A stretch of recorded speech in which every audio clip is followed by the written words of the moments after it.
What is up, people? Welcome back to the channel. Humanizing the engines of Sodor is something that the fandom has consistently interpreted different ways throughout the years. But never did I think that the corrupted show itself would ever even try to do something in that fashion. However, they did. And, well, you know where I'm going with this. So let's get started with today's lovely installment on Let's Talk Thomas.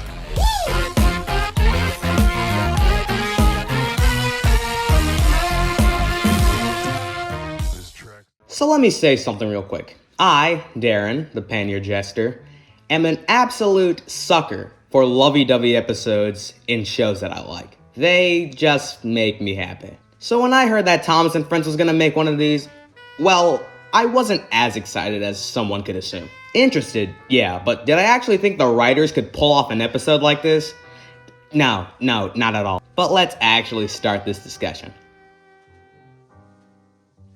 So the episode starts out with Percy collecting mail at Vickerstown and alongside Edward has a brief discussion about Valentine's Day. And, well, that's pretty much it. Now this is probably one of the only scenes in the episode that I don't exactly have a problem with. It isn't great, but it sets the tone of the episode decently well, and it's just a fine scene in general.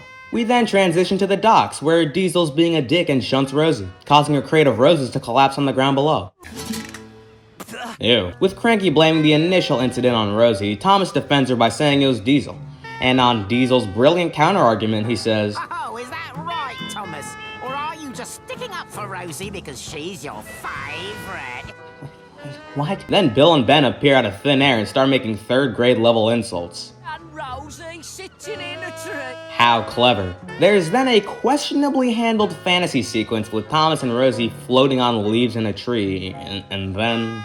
For lack of better words, this scene is extremely stupid and incredibly forced. The humor is just stale and the overall message is just a hammer on the head. A-I-S-S.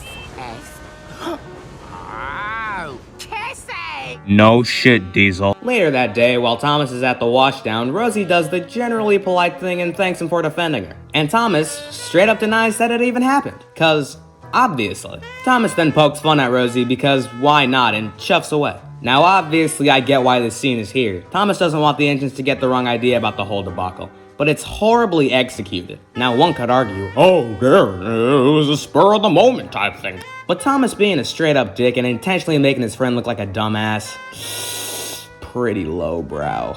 Anyway, after embarrassing her in front of the Kraken crew, Thomas and Rosie are both told about their joint jobs as surprise lady had. And due to their recent interactions, they both reluctantly accept. We then get to the only other scene in the episode I find acceptable. Rosie wants to rush down to Vickerstown with her train and drop it off quickly so she won't see Thomas. And this conflicts Edward in a sense, considering how he always saw Thomas and Rosie as relatively close. But he chooses to state this by saying, "Thomas was rude to you? That is odd. I thought he really liked you." This statement flusters Rosie, and she rushes off. The humor in this scene is subtle, the scene isn't too long, and I don't cringe at it. A solid 6 out of 10. This next scene. Well, damn. I don't even know where to begin. Gordon cares enough about the situation at hand to tell Thomas that Rosie is behind him, while pulling the high-speed express, might I add. Thomas switches onto a junction for no reason despite himself being very visible if Rosie actually looked left. Not to mention, he's still being a prick. Anyway, after Thomas's 2 IQ move somehow works, he gets scolded by legit everyone who's around him, and comes to the conclusion that he should just talk to Rosie instead of trying to avoid her for the rest of his life. After that, we mosey on down to Vickerstown Station for the final scene, and Thomas and Rosie finally meet up and talk it out. Longest 22 seconds of my life, by the way. And of course, what's an episode about Valentine's Day without a cheesy poem at the end? Oh god, it's a demon! So this was Sir Topham Hatt's plan. And I nearly spoiled it. So did I.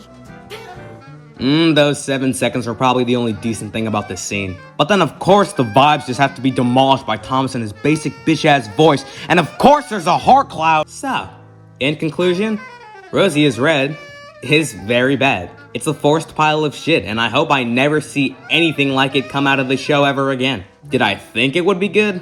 No, not at all. Did I think I would like it? No, not at all. Do I regret watching it? Not really. There's at least a quality 30 seconds of screen time that don't suck. Not saying you should go watch it, it's not that worth it. But if you're feeling for a good cringe, then this is the episode for you. And we're back. Huh. Yeah, It's only been a week since the last Let's Talk Thomas. I put this video together pretty fast. Not for any particular reason, I just got on a roll, kept going. We have 400 subscribers now. That's a lot of people. Glad you guys like listening to me rant about Thomas for minutes on end. And, well, I really have nothing else to say, so, as always, I'll see you when I decide to upload again.